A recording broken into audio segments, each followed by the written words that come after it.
saw 4 dead children this morning heaped on a stretcher. One of them was about 18 months old, and I could tell this because his feet were the same size as my own son's. The rest of him was so thin and tortured that he no longer looked human. I'm told that he died from diarrhea after eating poison leaves, because there was nothing else to eat. In other words, he starved to death. Of course, he didn't have to die, but unfortunately, the cost of keeping him alive was inflationary. Some milk powder and a handful of grain every day would have cost at least 20 pence. I must apologize. This really isn't appropriate New Year television, is it? Especially with all our own problems of inflation in Britain. Indeed, before I came here, I was told many times, don't do Bangladesh, people won't watch it, they'll switch over. And of course, I can sympathize with people who do switch over, because I realize that I and other reporters have helped to immunize people against Bangladesh by reporting their horrors year after year. But I do ask you to watch this film, because I believe that possibly the greatest famine in recorded history has now begun here, with tens of thousands of people already dead and dying and suffering. I also believe that Bangladesh could become the world's most ignored tragedy, because Mr. Kissinger and Mr. Brezhnev have now agreed on a world doctrine in which a country like Bangladesh is expendable. It has no oil, it has no real strategic value, it has no military power, it has no practical purpose. All it has is people who now wish to live.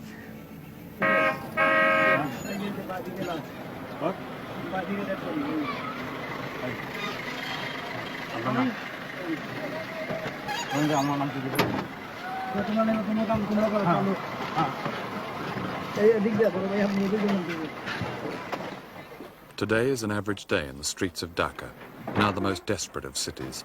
More desperate, I'm told, than even Calcutta and Shanghai in the 30s. In normal times, this lorry collects the bodies of a few dozen destitutes. Now it collects hundreds of bodies, all of them starved to death, including this 11-year-old girl whose name was Hasna, who died in the gutter a few hours before we arrived, with her mother and brother beside her, still with nothing to eat.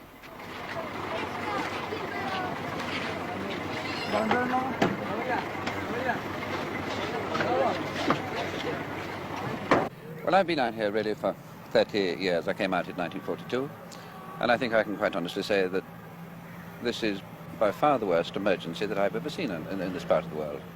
There have been others, but when I was young, I didn't really pay all that much attention. Yes. But latterly, I have seen bad years in India and Assam and Bengal, but nothing like this. If you go early in the morning, you'll find bodies lying around in the streets of Dhaka. And the other day I saw a mother who had lost her child, and she was using the child's body, in fact, as a means of getting money, begging. So this film will go out on January the 2nd. How much worse will the situation be here in Bangladesh? Starvation cases could only get worse. This is I think perhaps the basic thing. There are many starvation cases which are now medical cases, and if they're left longer, there will be lots more deaths. In other words, they're dying. They are dying. This is the heart of the matter. And by January the 2nd, they'll be dead. Many of them will, yes, most certainly.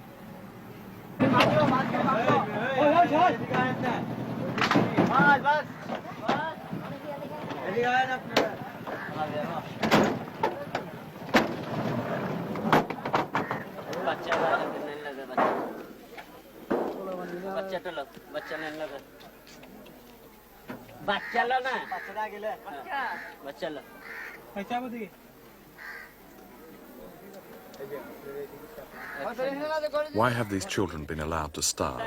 Why have they not been saved? The answer is not what you have often been told, that Bangladesh is so corrupt it is beyond redemption. For some of us who came here at the birth of this country, reporters, foreign aid officials, political do-gooders, Bangladesh was no more than a brief cynical romance, a source of good copy. And now the story and the cause are stale, the problem too great, the tragedy unfashionable. These people are starving to death because 2 crops were ruined by flood and because of certain major political decisions taken outside Bangladesh.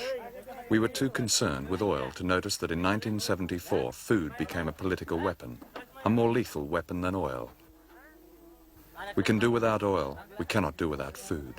The United States Secretary of State, Dr. Henry Kissinger, controls the distribution of all American surplus food abroad. Not one country on his priority list is hungry. All are Dr. Kissinger's client states. All comply with his world strategy in return for favors such as food. At the top of the priority list are Chile, Cambodia, South Korea, and South Vietnam.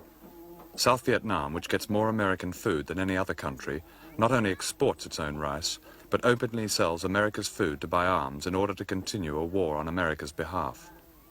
Bangladesh is not on Dr. Kissinger's priority list. Dr. Rudin, would you ask him if most of the people who are buried in the cemetery die of starvation? এই যে গোরস্থানে যারা মারা যাচ্ছে তাদের মধ্যে বেশিরভাগ লোকই কি না খেয়ে মারা যাচ্ছে অনাহার সে বলছে যে he says that most of the cases death cases are from starvation. On December the 8th, 1974, a secret report by the US State Department was leaked in Washington. It gave examples and details of the use of food as a means of shoring up one regime and blackmailing another. It quoted a top official whose job is to carry out Dr. Kissinger's strategic policies. He said, "To give food aid to countries just because they are starving is a pretty weak reason."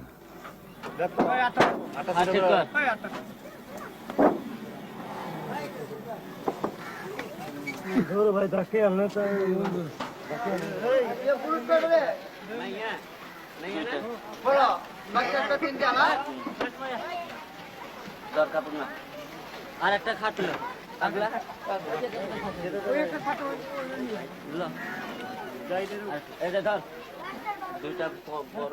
6 million people died in concentration camps during 4 years in World War II.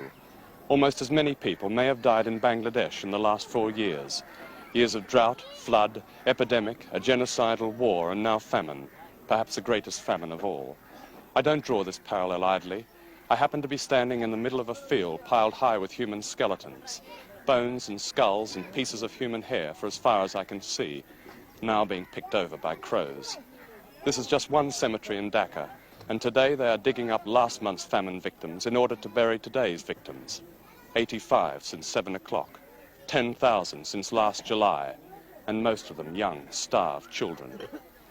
Many of these children died because they couldn't get milk. Last year, the United Nations in Dhaka stopped feeding starving children a powder made from milk and soya beans, simply because the common market countries had bought up all American soya bean stocks to use as cattle feed.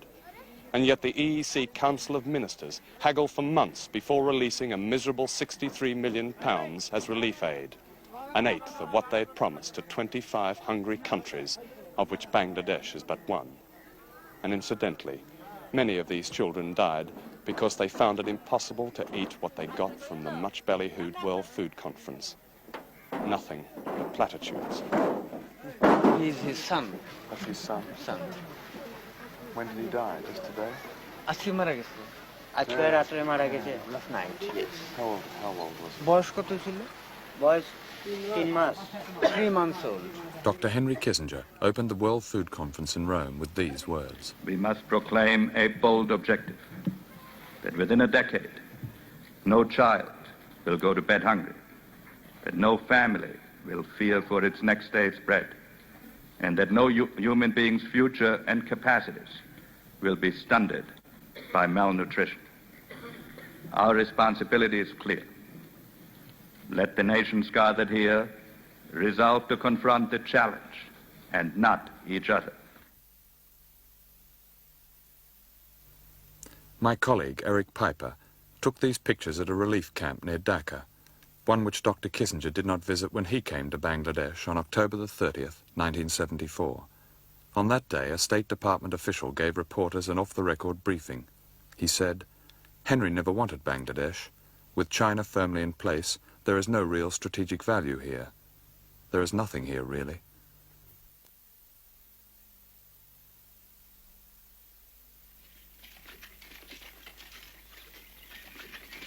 All the people working these fields Yes. have sold their crops. Yes. Years ahead, they've put themselves in Yes. pawn to buy Yes. food. Exactly. They have nothing to hope for at least for another 6 to 8 months.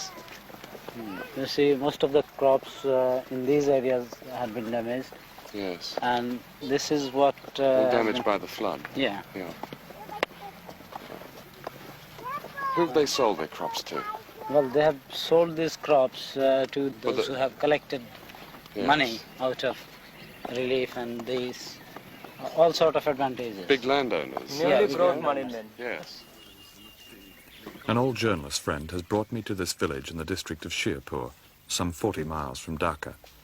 Everybody is starving here and also suffering the effects of an inflation which began not in countries like Bangladesh or in villages like this, but in the consumer world of the West. Nothing has ever been wasted here. Now even a bicycle, the means of escape, costs £150. There are a few young men in this village. Some have gone in search of food, others have simply fled in despair as the famine finally cracks the Bengali tradition of family. We could not film some of the women because they are among the 5 million in Bangladesh who are going naked because they have sold their clothes for food. Situation is. Ask him, would you, as is, what his food situation is. আপনাদের অবস্থা কি খাওয়া দাওয়ার অবস্থা খাওয়া দাওয়ার অবস্থা sir আমরা গরিব মানুষ কি খেতে পারি খাওয়া দাওয়ার খুব কষ্ট কষ্ট আচ্ছা he's saying that we are suffering from starvation. Yes. And we are very poor people When, and we cannot afford to have regular meals. when did he last have a regular meal, a আচ্ছা real meal? আপনি কতক্ষণ আগে বা কদিন আগে ভালো করে খাইছেন ভালো খাওয়া স্যার আমরা কই What does he say? he said he never had a full belly meal for কিছু quite থোড়া some আমরা time. আড়াই না খাই কি What is he eating then? He's eating flour, just a bit of gruel from flour. আগে ছিল বেঁচে টেচে He had lands and he was a farmer. He sold out all his land. Why did he sell his land? আপনি কি জন্য জমি জমি বিক্রি করছেন খাইবার জন্য এ তো Just পেট for ভরে food. খাইতে পারি না Just for food he sold all his landed property, and even then he says that we cannot eat to the fullest content of the belly. He has no land at all now. Now he has no land at all. Where will his next meal come from? তো আপনি পরে কি করে খাবেন এটা সম্বন্ধে আপনার কোনো ধারণা আছে কি করে জমি জমা, হ্যাঁ? জমি জমা দেন কি করে খাও Well, he doesn't know where he will get his food from.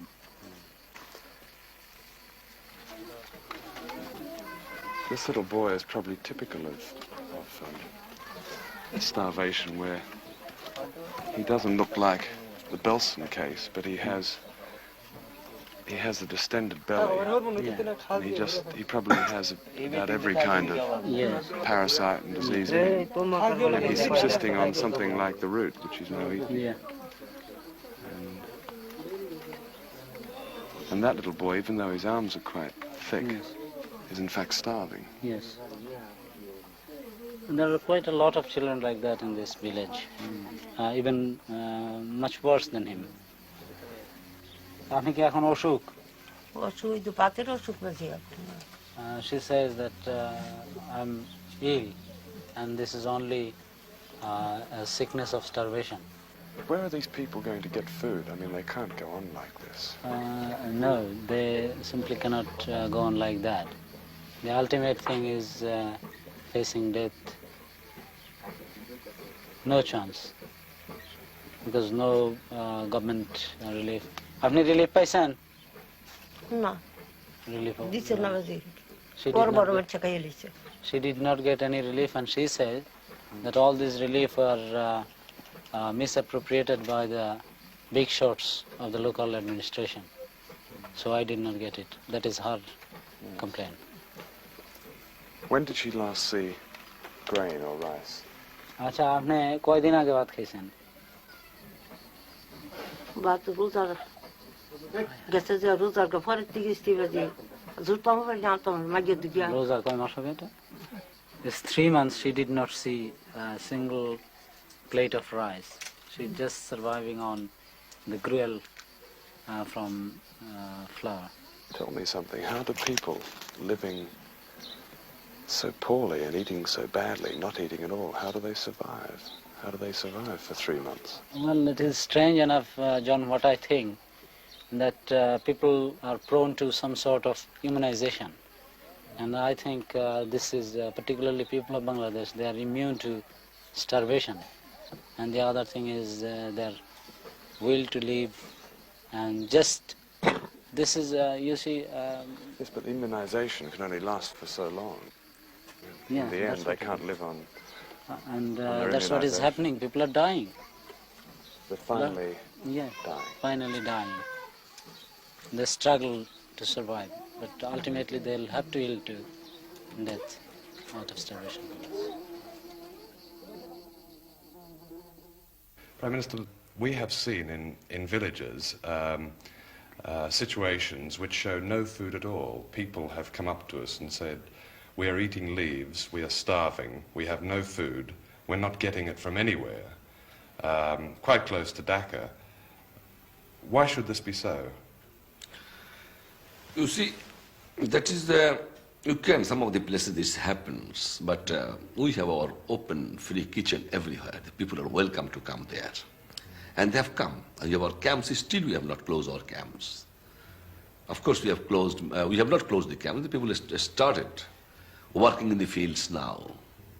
But, of course, this trouble is there. Such a serious flood and serious famine. We have not suppressed the news. We have already declared in the parliament that around 27,000 people have died by starvation and by disease. We have not hid anything from anybody. It's a fact, natural calamities. It seemed much worse than I expected in August. I've seen outside relief camps, people being turned away because the camps are full. Granted that you have set up these grill kitchens, but it seems that many, many people, perhaps tens of thousands of people, are simply not getting food in this country. It's not correct. Then 27,000 people could not even die. The people expected that few millions people will die, but we have fought it. Yes. Everybody expected that few million people will die by starvation after the flood, after the inflation, because we had no the food grains in our godown at that time. We have tried to collect from all over the world. Yes. And that time some people should come forward to help us, but we on a humble way, we have tried. And around about 27,000 people have died by starvation, which is a fact. We tried our best, consciously we have tried our best. While people are dying here, partly because there are so few aircraft to lift food and drugs to them, these two British helicopters stand idle. They were given by the British government, but they don't have vital parts. And in spite of pleading requests for 9 months, most of the parts have still to arrive. Why isn't this one and the other one flying then? Other one is we are short of some spares. Yes. Don't have spares. We have already written for those spares. Why don't you have spares? We don't have spares because UK did not supply the spares. Have they supplied anyone to help you with it at all? Not To yet. help you maintain it? We have already demand. When did that last? When did that one fly? The one over there. That one we can't say when as soon as we receive the spares. No, but when did it last fly? Last flew the last year. December. It's been standing idle for almost a year. Idle almost the year. And we have cannibalized most of the. You would obviously be using it for relief work, wouldn't you? Yes, relief work and baby movement also. Yes. An official of the Foreign Office in London told me it was unfortunate about the helicopters, but there was a queue for spare parts with a wait of up to a year. One of the parts cost just 50 pence. Perhaps they don't know about this famine in London. Perhaps they don't know that some of the starving people in this overcrowded relief camp walked 150 miles to get here, and it was only because of a foreign film crew that these people got in. There was no shortage of aircraft to relieve the victims of the cyclone in Darwin, Australia. The air forces of Britain, America and Australia were there. None of these countries has sent aircraft to rescue the people of Bangladesh. The same answer, the famine is there. It is due to recent flood. Yes. When you say famine is there, that means there's no food in the village at all, is that right? No food is there. What is she saying about her little boy? She says that her baby is suffering from disease, and it is due to food, shortage of food. Excuse me, is this the first food they're getting since they've arrived? Just This now, is the first food. first food, yeah. Well, the first food in weeks, is it? Or? Wheat is made. The Soviet Union, with the biggest air force in the world, has lent Bangladesh 9 creaking helicopters, which break down more than they fly. The world's new rich, the oil producers, have offered some petty cash. Saudi Arabia, for example, recently gave Bangladesh the equivalent of less than 5 days' food. But of course the oil countries don't like dealing with bankrupt economies, even though rising oil prices have helped to cause this famine by putting petroleum-based fertilizers out of the reach of poor countries. Which means that this starving child, the son of a farmer, will probably die.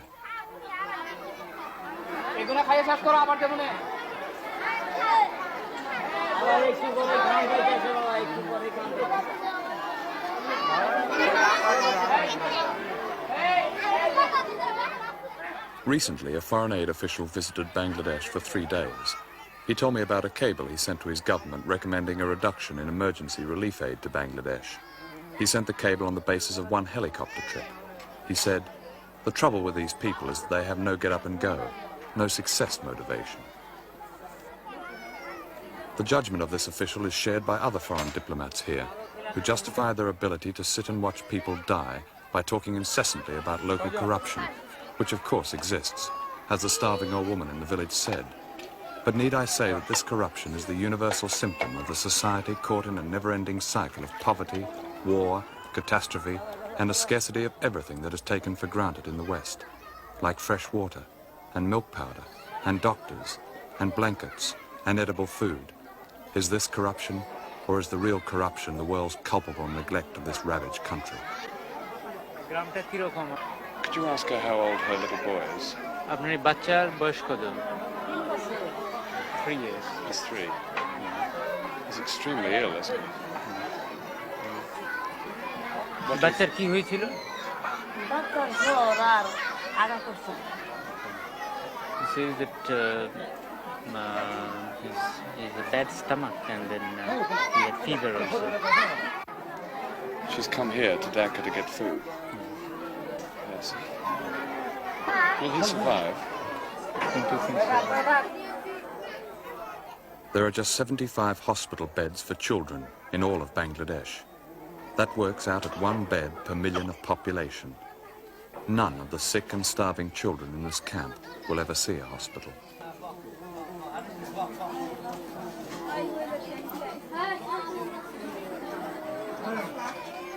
This used to be a soap factory.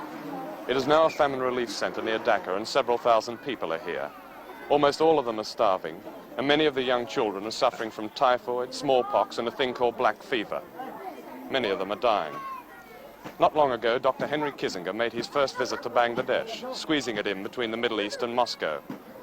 He drove straight from the airport to the Intercontinental Hotel, talked for 1 hour with the Prime Minister, returned to the Intercontinental Hotel, held a press conference, drove back to the airport and left. Shortly after that, President Ford, on Dr. Kissinger's recommendation, halved the proposal for American emergency aid to Bangladesh. Instead, Bangladesh will receive more of the same from America. Boxes of army surplus biscuits and consignments of tents on which is written, "Important campers, don't forget to have fun."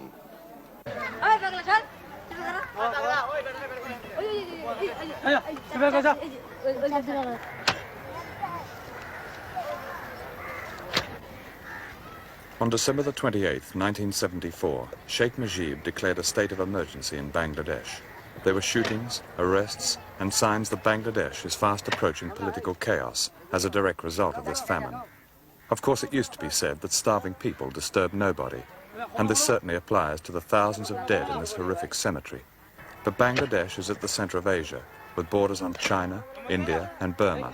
And when those who somehow manage to survive this famine are finally in political turmoil, they will, I'm afraid, disturb everybody.